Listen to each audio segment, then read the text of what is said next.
Welcome back. ٹنڈول عیار کی بات کرتے ہیں، جہاں بجلی غیر اعلانیہ بندش کے خلاف شہریوں کا بھی پارہ ہائی ہو چکا ہے۔ منصور کالونی کے درجنوں مکین سڑکوں پر آ گئے ہیں۔ مظاہرین نے مین شاہراہ بلاک کر کے شدید نعرے بازی کی ہے۔ نمائندہ نیوز ون طارق حمید عباسی مظاہرین کے ہمراہ موجود ہیں، ان سے بات کرتے ہیں۔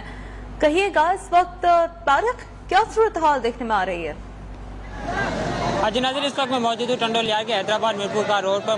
منصور کالونی کے علاقہ مکین میں 15 روز سے بجلی نہ ہونے کے خلاف یہ روڈ بند کر کے احتجاج مظاہرہ کیا جا رہا ہے۔ اس وقت میں منصور کالونی کے علاقہ مکین موجود ہے، مزید ان سے بات چیت کرتے ہیں، اس حوالے سے کیا کہنا ہے؟ جی آپ کے پاس کتنے روز سے بجلی نہیں ہے، کیا کہنا ہے؟ آج جو ہے 10 دن ہو گئے ہیں، کوئی بھی واپڈا والا نہیں آتا، نہ کوئی لائٹ ہے، نہ پانی ہے، نہ بجلی ہے، کوئی نہ گیس ہے۔